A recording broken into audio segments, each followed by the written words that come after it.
coming up on The World Today.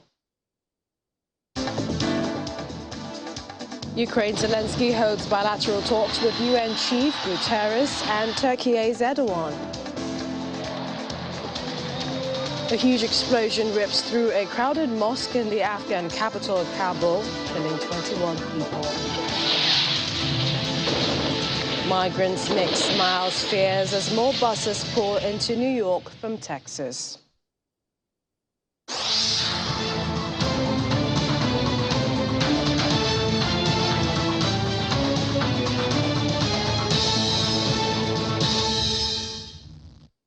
Welcome to the program. I'm Millicent Walker in Lagos. We begin with Ukraine's President Volodymyr Zelensky today urging the United Nations to ensure the security of Europe's largest nuclear power plant, which is currently under Russian control. In a meeting with visiting UN Secretary-General Antonio Guterres in Lviv, he said particular attention was paid to the topic of Russia's nuclear blackmail at the Zaporizhzhia nuclear power plant. This deliberate terror on the part of the aggressor can have global catastrophic consequences for the whole world. Therefore, the UN must ensure the security of this strategic object, its demilitarization and complete liberation from Russian troops. Mr. Zelensky is also meeting with his Turkish counterpart, Tayyip Erdogan, in Lviv for the first time since Russia's invasion on February 24. Zelensky, Erdogan, Guterres are expected to hold further talks on grain exports. Erdogan's office said he would address ways to increase exports of grain and steps that could be taken towards ending the war between Ukraine and Russia through diplomatic means. Issues of bilateral relations between Ankara and Kyiv will also be discussed.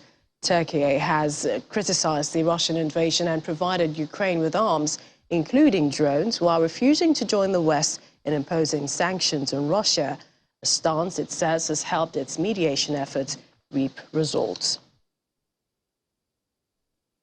And earlier, after his arrival to Ukraine, the UN Secretary-General Antonio Guterres made a short visit to Lviv's National University ahead of his scheduled meeting with the Ukrainian president.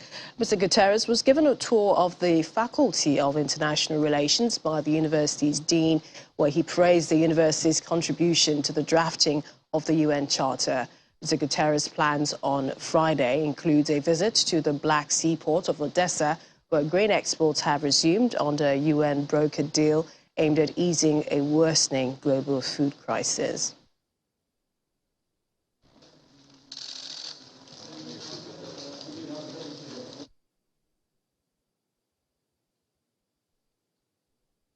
And Russia's foreign ministry has said that Moscow would only use its nuclear arsenal in emergency circumstances and that it has no interest in a direct confrontation with NATO and the United States.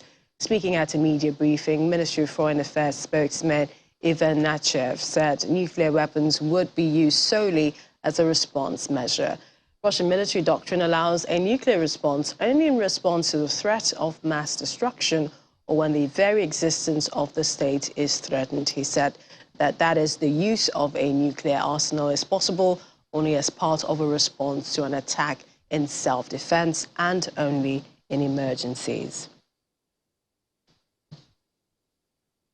Meanwhile, Ukrainian authorities in Zaporizhzhia joined efforts on Wednesday to hold nuclear disaster response drills after repeated shelling incidents at Europe's largest nuclear power plant. Journalists were invited to observe the drills, and the authorities said the drills will be repeated in the coming days. The Ukrainian Minister of Energy, Herman Halushenko, said that his government was very concerned about the safety of the Russian-occupied nuclear power plant in Enerhoda, located some 50 kilometers, 31 miles from Ukrainian-held Zaporizhzhia. He also urged the International Atomic Energy Agency, IAEA, to show impartiality and not close its eyes in front of the security situation at the Zaporizhzhia nuclear plant. The plant was captured by Russia in March, and the bouts of shelling have been widely condemned, prompting calls for an urgent mission of the International Atomic Energy Agency to the facility in southern Ukraine. Ukraine and Russia have said they want IAEA inspectors to visit the facility, and the agency's chief, Rafael Grossi, has said he is ready to lead a mission. course we are concerned, that's for sure, and that is the situation. We see that the situation from the when they start sharing from the 5th of August, it's changed dramatically. And of course we are concerned. That's why we are here. That's why we created this group. That's why we are involved in everyday communication with this. And we speak to our international partners also. That of course we are concerned. We want to see impartiality. We want to see that the EIA should say something about the war. They should say something about nuclear safety, because you cannot just close the eyes and say that if you see the military there, if you see the weapon, and of course it's directly influenced the safety of nuclear material at the station. And that's what we want to see. And of course we understand that from the other hand, they need to give some technical estimation on what is happening, because we just have not concrete information what is inside there.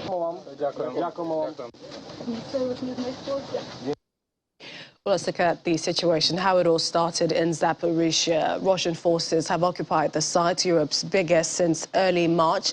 Its management said that it now belongs to Russian state nuclear power company Rosatom. Ukrainian staff continue to operate the plant under Russian control. They have been urged to hand control back because of the dangers, and some staff there say they are being kept at gunpoint. In July, Russian forces reportedly deployed rocket launchers in the complex, turning it into a military base. You understand, August 3rd, the International Atomic Energy Agency says the plant is completely out of control, needs inspection and repairs. The same month, Ukraine's nuclear agency, Enahotum, says the 2 rounds of Russian rocket fire prompted its operators to disconnect a reactor from the power grid. Ukraine says renewed Russian shelling has damaged 3 radiation sensors, injured a worker. Local Russian-backed authorities say Ukrainian forces hit the site with multiple rocket launchers. The 10th of August, foreign ministers from the G7 group of nations say Russia must immediately hand back control of the plant to Ukraine. The same August, the next day, more shelling of the plant is reported, with Ukraine and Russia again blaming each other. NATO is the latest international organization to call for UN inspectors to come into the Zaporizhia power plant, claiming its seizure posed a serious threat to Ukraine and neighboring countries. Officials say the plant could be cut off from power as Moscow tries to redirect electricity to Crimea, which it annexed 8 years ago. It's a place which has seen heavy shelling over the past couple of weeks. Up to 120 rockets are being reported in a single night. On Saturday, local reports say there was shelling of the nitrogen-oxygen station, which caused a fire. By some miracle, the people working there survived. Russia is accused of basing about 500 soldiers there. Recent footage has shown military vehicles being driven inside, and Svetlana is saying that it is no doubt being used as a base.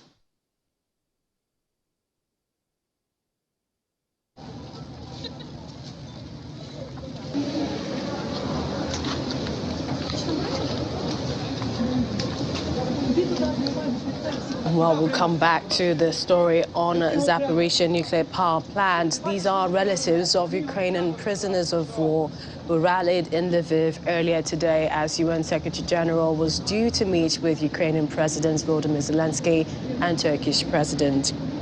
Wives, mothers and sisters of Azov soldiers walked across the city holding posters, some reading "Don't touch our heroes" and chanting "Bring heroes back home." Donetsk Russian-backed separatists said a trial of captured Azov personnel would take place by the end of the summer, likely in the city of Mariupol. On August 2nd, Russia's Supreme Court ruled the regiment was a terrorist organization, clearing the way for captured fighters to be charged as such. The Azov Regiment, a unit of Ukraine's National Guard with far-right and ultra-nationalist origins, garnered international attention for its resistance to the Russian siege of Mariupol's vast steelworks. After fighting for weeks from the bunkers and tunnels below the steelworks, hundreds of Azov fighters surrendered in May to Russian-backed forces. On July 29, 53 Ukrainian prisoners of war were killed in the Donetsk region's Olenivka prison during shelling that both Ukraine and Russia have blamed on each other. В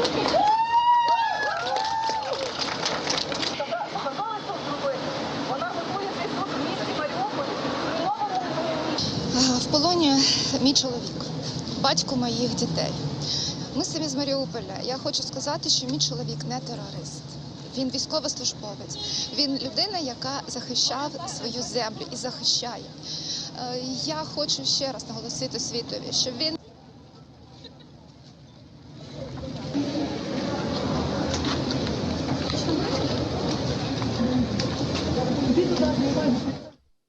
As part of a trip in the area much earlier, Ukrainian President Volodymyr Zelensky visited wounded soldiers in a hospital in Lviv. Joined by medical personnel, Zelensky talked with the wounded soldiers and thanked them for their service. Zelensky was told that more than 9,000 servicemen have been treated at the medical facility.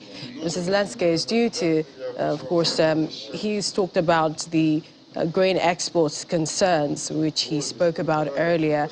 And this is talking about the meeting with the UN Secretary General and Turkish President, which will be wrapping up much later today.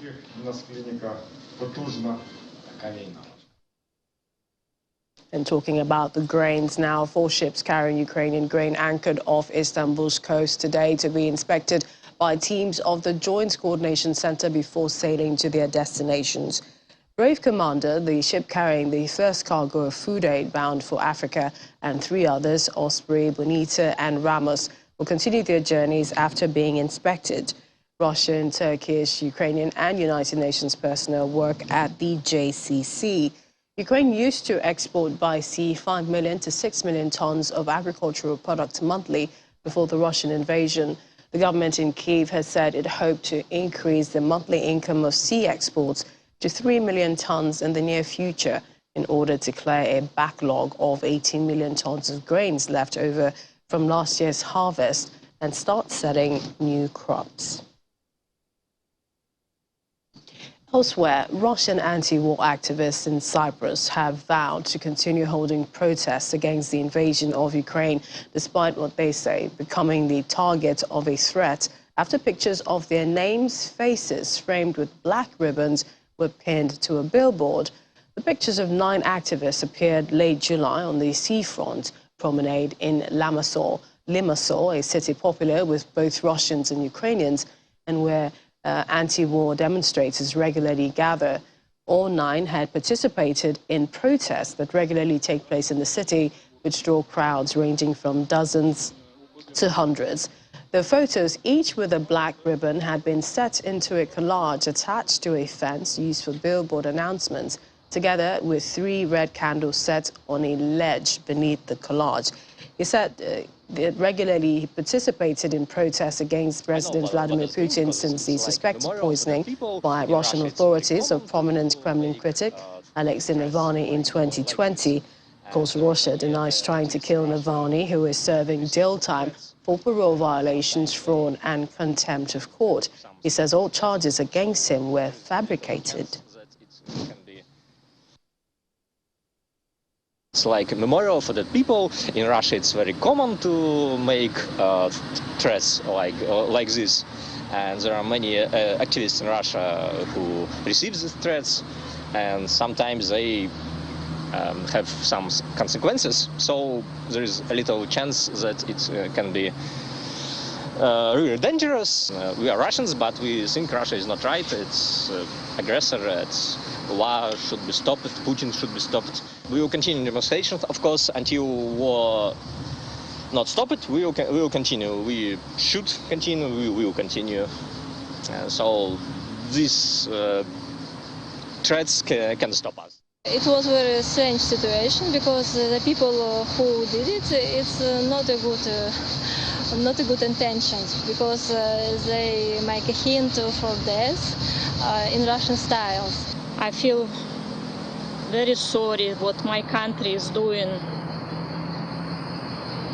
to my other family, Ukrainian people. Вот, я отработала.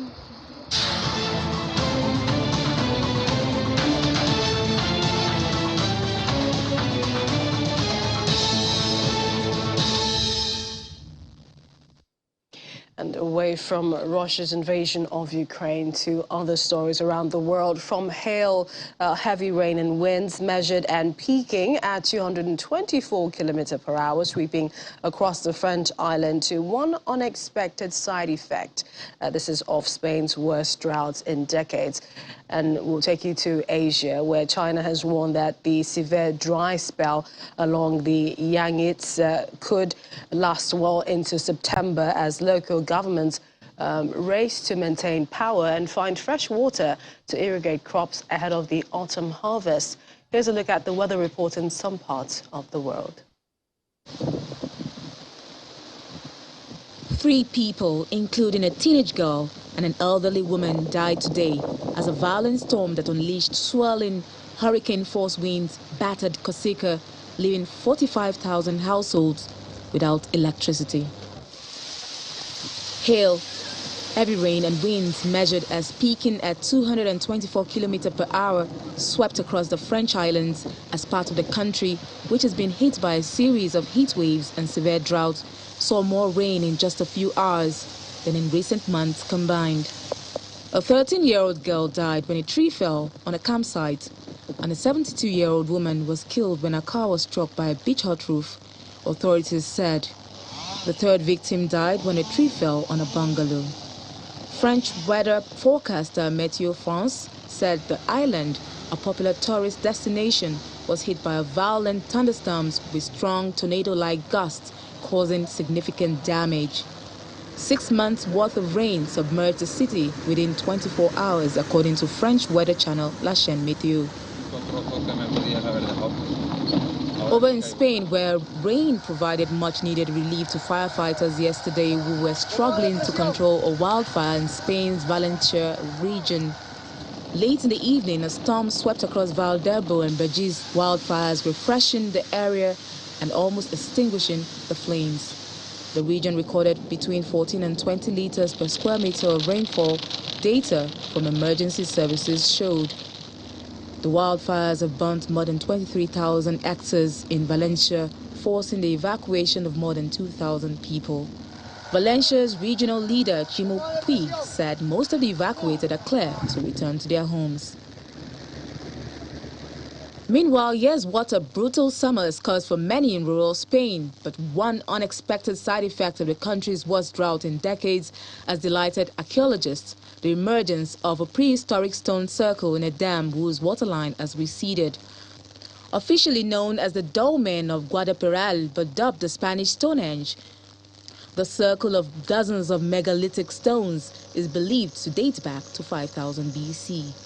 It currently sits fully exposed in one corner of the Valdecañas Reservoir in the central province of Cáceres, where authorities says the water level has dropped to 28% of capacity. To Asia now, where drone footage has showed a nearly dried-up riverbed of a tributary of the Yangtze River in the southwestern China amid an unprecedented drought across the region that could last another month. China warned on Wednesday that a severe dry spell along the Yangtze could last well into September as local governments race to maintain power and find fresh water to irrigate crops ahead of the autumn harvest. Rainfall in the Yangtze Basin has been around 45% lower than normal since July, and high temperatures are likely to persist for at least another week, according to official forecasts.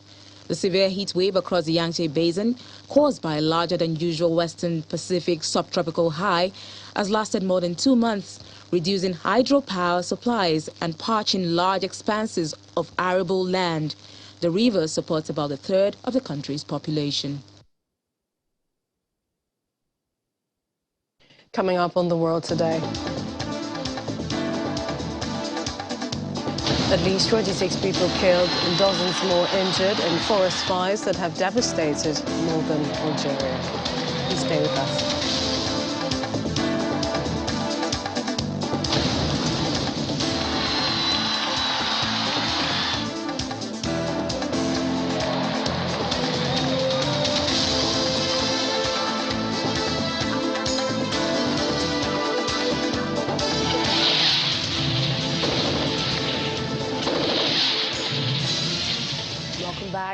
Former Malaysia Premier Najib Razak has said that his right to a fair trial was at risk in his appeal against a 12-year jail sentence linked to the 1MDB scandal after the country's top court denied a request by his lawyers to withdraw.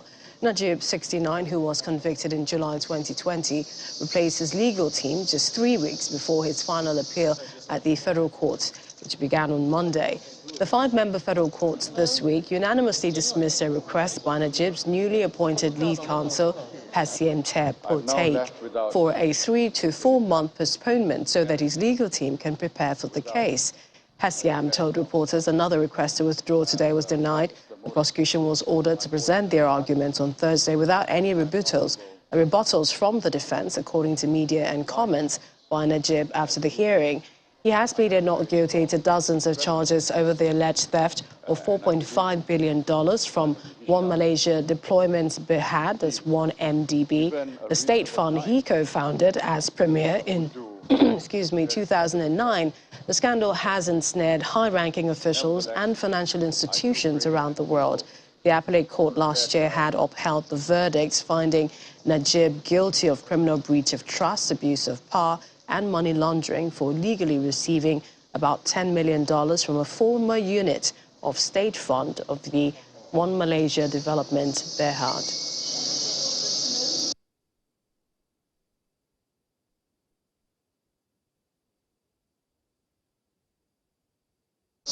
I wish to record my objection in the strongest of terms of this appeal proceeding today, where my rights to life, liberty, and right to a fair hearing is at stake. As you know, my counsel have indicated that they are unwilling to continue because of the fact that they had very limited time to prepare. Unfortunately, the court did not allow them to be discharged, and that includes my team of solicitors as well. As a result, my defense could not be put across in the court today, and only the prosecution was able to make their submission. In such a high-profile case, it is totally unprecedented that in a criminal case, the defense is left without any counsel. This is a very serious matter, and I hope that the court will take into account and make remedial measures at some point of time. I'm now left without, in effect, in reality, without a defense counsel. And that is the most unfortunate part, and I'm not able to present my defense. And I believe I have a very strong and credible defense.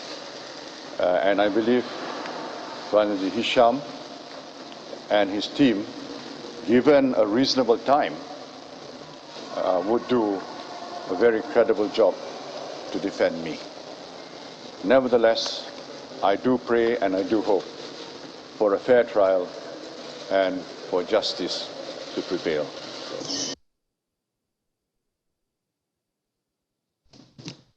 Former Malaysia Premier Najib Razak speaking there. And so the huge explosion which ripped through a crowded mosque in the Afghan capital, Kabul, killing 21 people. According to Kabul police spokesman Khalid Zadran, another 33 people were injured. The blast occurred during evening prayers. The mosque's imam, Amir Mohammed Kabuli, is reported to be among the dead. It is unclear who was behind the attack. A week after Islamic State's militants killed a pro-Taliban cleric in a suicide bomb blast also in Kabul. The Taliban security war against IS security forces have now sealed off the blast scene there. Meanwhile, when a mosque came under attack and victims were rushed to Kabul's emergency hospital, the medical facility was soon overwhelmed. Doctors, staff rushed to help save as many lives as possible with resources that are becoming increasingly limited, space which is also limited compared to the number of those injured. The hospital had to discharge some who had been admitted before the blast to make room for wounded who were pouring in.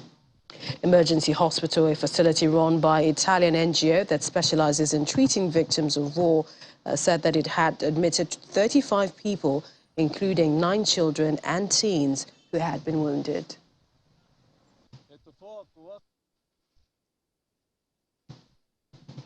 VOA's Ayaz Gul joins me now from Islamabad on the situation. Hi Ayaz, terrible scenes, carnage after the bombing in Kabul. What more do we know as to the nature of this attack?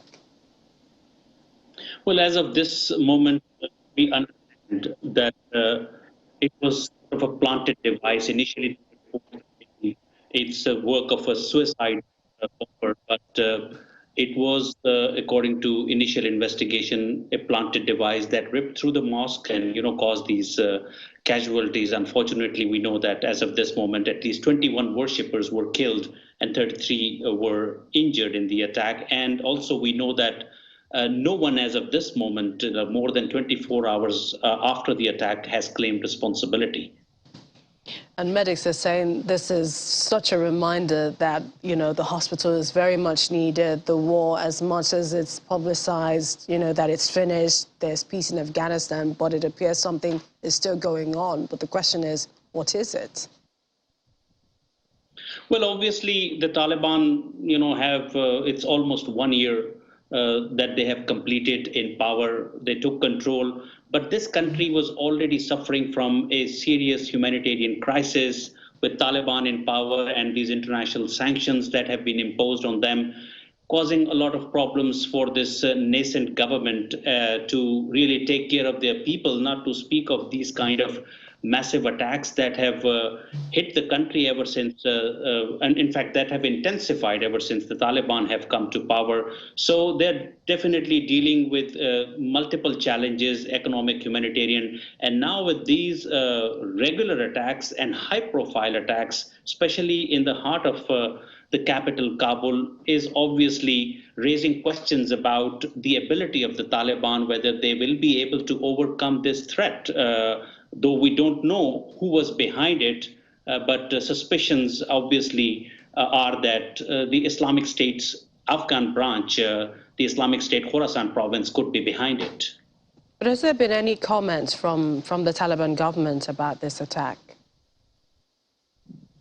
Well, as usual, we have the chief Taliban spokesman, Zabiullah Mujahid, condemning the attack and promising that investigation is already underway and those behind this violence would be brought to justice. But, there's mere claims because we know that Taliban, they don't have that kind of technology and surveillance equipment that used to exist until they took over the country. And, Islamic State's local branch has been operative in the country since 2015 when the Americans and NATO allies were in the country and skies were full of surveillance drones, attack drones, other aircraft.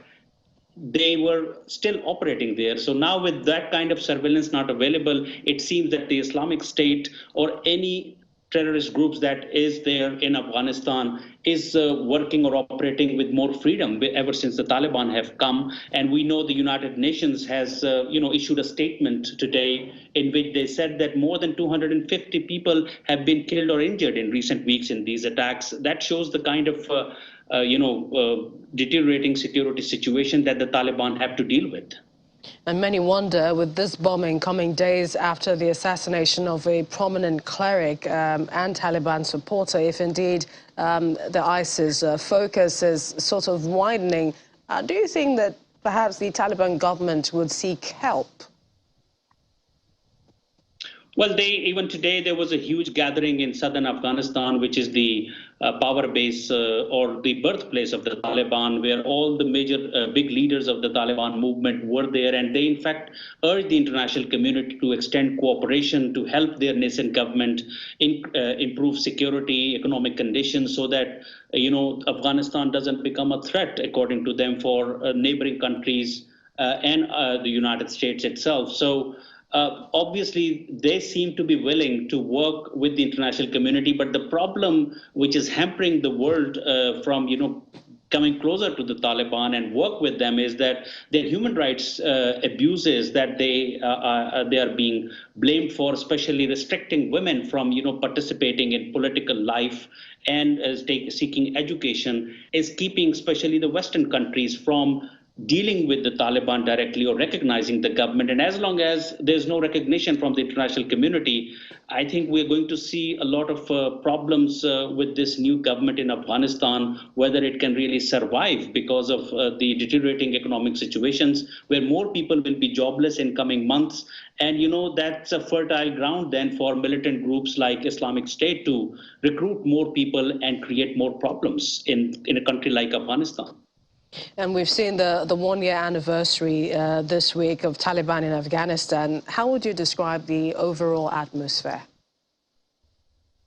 Well, obviously, there is still, even today, the gathering in Kandahar was part of that anniversary, which was actually on the 15th of August. And, they were both, obviously claiming that it was a big victory for the Taliban, that they defeated the international forces. And we saw, on the street still, Taliban fighters are roaming around in vehicles, on motorbikes, and celebrating that victory. But again, it's victory for them, but for nearly 40 million people of Afghanistan, things are becoming more difficult with less international investment and development assistance coming into Afghanistan. As we know, that UN has estimates that toward the end of this year, more than 98% of Afghans will be facing some kind of food shortages. And that's something which the international community is worried about.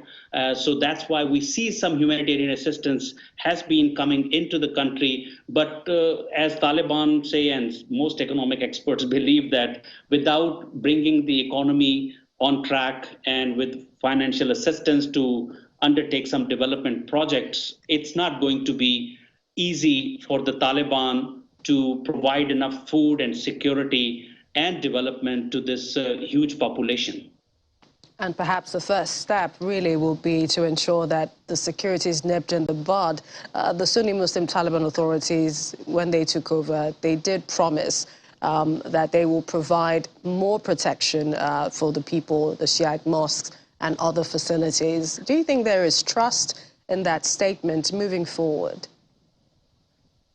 Well, that is a major problem, that there is a lack of trust, and that was demonstrated by last month's drone strike by the United States, which killed the fugitive leader of Al-Qaeda, Ayman al-Zawahiri, right in the heart of Kabul, and that raised a lot of questions about Taliban's assurances that they are going to fight terrorism and prevent any group, including Al-Qaeda, from using the Afghan soil for attacks against other countries. So the presence of al-Zawahiri was quite an embarrassment for the Taliban. But from the Taliban side, what we heard from them is that, they are just new in power and they're dealing with other challenges, and they're also trying to contain Islamic State from conducting these big attacks, and they don't have the technology. And they say that, they were not aware of al-Zawahiri's arrival and presence in Kabul. But again, these are the claims that Taliban are making, and the United States has clearly said that his presence, al-Zawahiri's presence in Kabul, was a violation of the Doha Agreement between the Taliban and the US. So that lack of trust actually is something that is, again, preventing even neighboring countries from, going ahead and giving some kind of formal recognition to the Taliban. So Taliban will have to do a lot to convince the international community that they mean business and they want to fight terrorism. But just a few days before they were ready to mark the first anniversary in power, the killing of al-Zawahiri obviously overshadowed all their celebrations that they were planning to undertake, although they went ahead with it. But, obviously they were overshadowed with this drone strike that the United States conducted on July 31st. We'll continue to follow the developments. I'd like to thank you. Ayaz Gul is VOA's correspondent joining me from Islamabad, Pakistan. Thanks again. Thank you. Let's go over to Taiwan's Air Force, displaying its anti-aircraft capabilities, saying they were ready for action 24 hours a day. The democratically governed island is facing growing pressure from Chinese military drills. China, which claims Taiwan as its territory, has carried out military exercises around the island this month after a visit by U.S. House of Representatives Speaker Nancy Pelosi and 5 U.S. lawmakers led by Senator Ed Markey, which ended Monday this week. Pelosi's visit infuriated China, which responded with test launches of ballistic missiles over Taipei for the first time and sent warships and fighter jets close to the island. On a government-organized media trip to Taiwan's crucial airbase in Halian, the Air Force showed off its anti-aircraft systems. Taiwanese Air Defense Officer Che Tae-huan said the increased tensions did not faze them. He said, "We were not nervous at all at the time during China's military exercises, as our regular training is prepared for all-day, 24-hour missile operations. When the Chinese military acted, we were already well prepared. Our soldiers follow the SOP, Standard Operating Procedure, which is our troop training program, as per normal. So actually, we were not nervous at all. We were just excited to finish our mission." There have been no clashes between Taiwan's Air Force and Chinese fighters. China has never renounced the use of force to bring Taiwan under its control.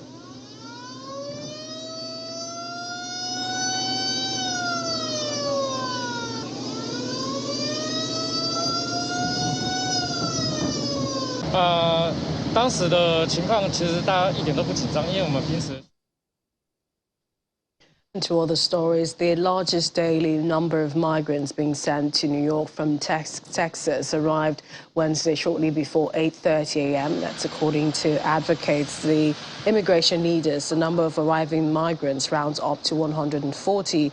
A full report on the migrants' countries of origin was not yet available. Recent arrivals had hailed from Bolivia, Colombia, Ecuador, Honduras, and Venezuela.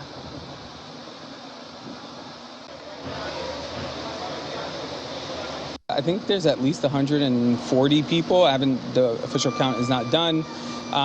Their journey is a 36 to 48-hour journey from Texas to New York City, at times with very little food or no food at all. As you may have seen, a lot of families showed up with very small children. So we're just trying to pick up their spirits a little bit after the grueling journey that they took to get to the southern border, which at times is over a 3,000-mile walk. And then this, 48-hour bus ride to New York City. Governor Abbott is using innocent human beings as a weapon against New York. That is wrong. We condemn those actions. But New York City is here to welcome people, provide them the support that they need, and support them as they arrive, especially the most innocent children, families, those who are unaware why they've been brought to New York City. And New York City will always be welcoming and will have compassion for people who have gone through so much, especially asylum seekers and those fleeing crises and persecution. The challenge was that we didn't think there were going to be so many children. So at the end, many children still didn't get shoes, but the idea was to do the basic triage when people come off the bus and the only thing is what they have was what they're wearing, and they're wearing very little. So they should have something to get them to the next step, get them to where they need to go, and try to help them just with the very, very, very basics. Just shoes and socks, a little bit of food. We actually got some tuna and crackers, and toothbrushes and toothpaste, basic stuff so people can just get back to themselves, put them on their feet, and kind of from here try to see that some of them will end up at the city's shelters, some of them end up with relatives. But the idea is, at least when they come off the bus, they see we put up welcome signs in Hebrew and Spanish, in English.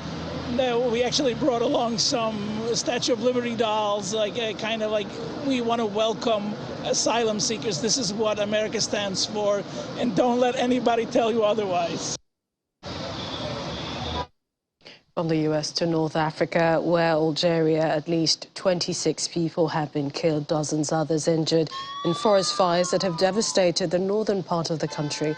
The country's interior minister says 24 people died in El Taf, near the border with Tunisia, as well as a mother and daughter.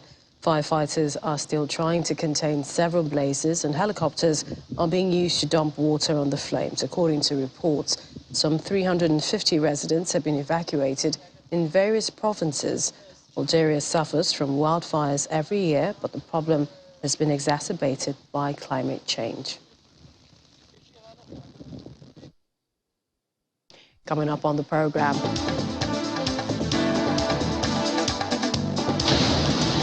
Indonesians celebrate Independence Day with greasy tree trunk climbing competition. Please stay with us.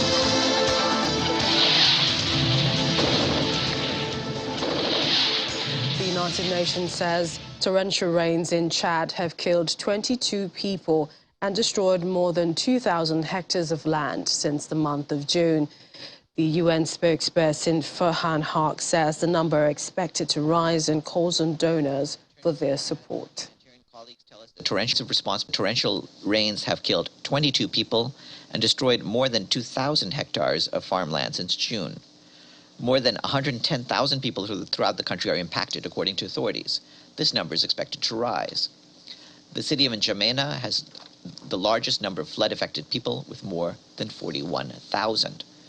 We, along with our partners, are supporting the government in providing emergency assistance of food, shelter, malaria management, and other critical help. Our humanitarian colleagues note that the humanitarian needs prior to the floods were only funded at 34% as of mid-August.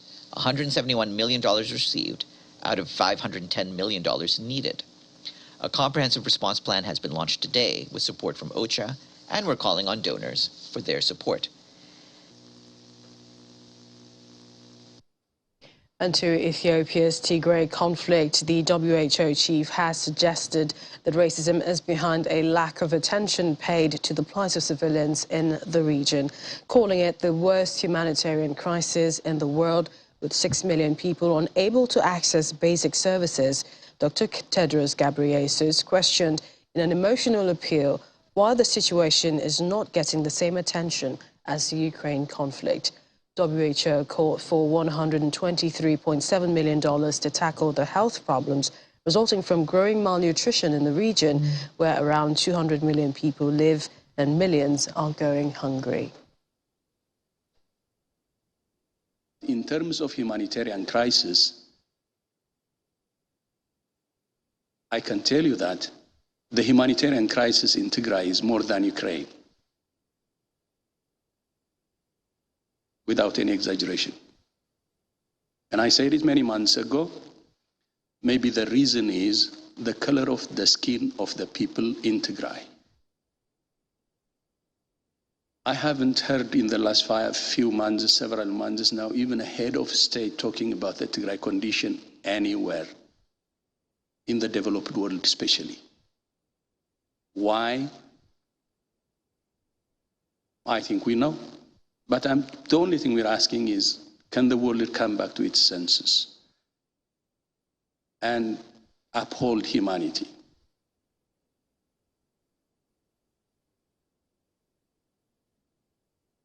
If it's the worst humanitarian crisis, and I'm saying nowhere on earth 6 million people are sealed off. Nowhere. From basic services, from their own money, from telecom, from food, from medicine. This is the worst disaster on earth as we speak. I am from Tigray. It's not because I am from Tigray that I'm saying this. That's the truth. Of course, there is some peace talks, negotiation, discussion. Even for the peace talks, in order to build confidence in the peace talks, at least the basic services should be resumed. How can peace talks happen when 6 million people are suffocated? Well, perhaps there's some more cheery stories coming from the continent. Amid high cost of living, Tunisians can now turn to electric scooters. This is thanks to 3 startup founders who understands the current economic and climate situation in the country. The electronic scooters, which are scheduled to hit the market within 6 months, aims to help reduce fuel consumption value. Take a look. With the aim of reducing carbon emissions and providing citizens with affordable means of transport, 3 founders of Kako Motors startup have manufactured the company's first model of electric scooter with a speed of up to 45 kilometers per hour. We as a startup found solutions to things that they told us were impossible to find solutions for. The first thing was the charging stations. We did not wait for foreign countries to come and set up charging stations in Tunisia. We created a battery that is movable and can be changed using normal socket.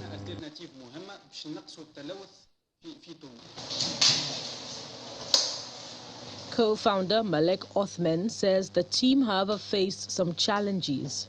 It did not work from the first time, of course. There were several attempts. We tried to improve it so it can work. And when it finally worked, it was a great joy.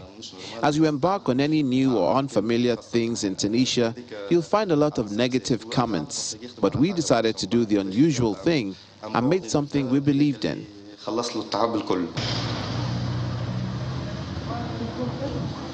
Yet to be offered in the market, the two-wheeler has gotten more than 250 pre-orders till now.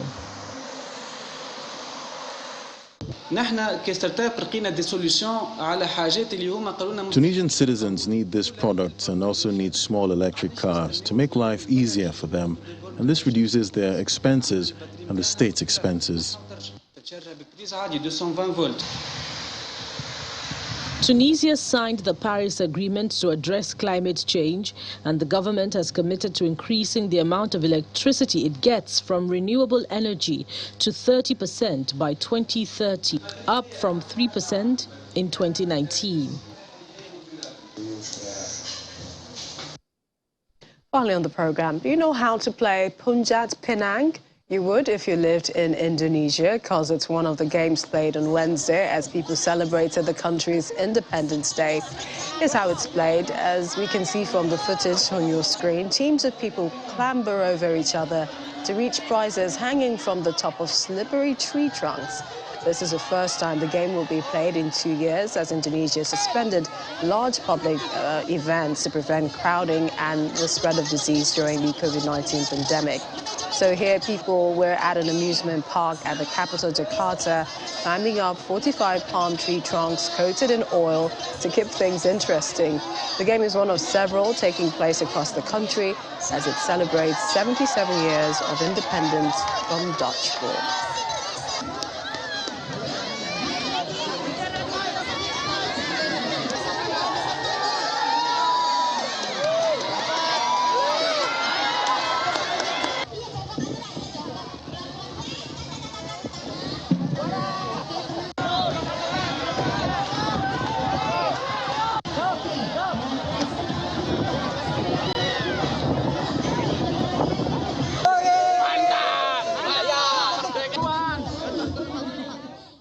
Well, those prizes better be worth it. That's our program this evening. Thank you for watching. I'm Millicent Walker. Bye for now.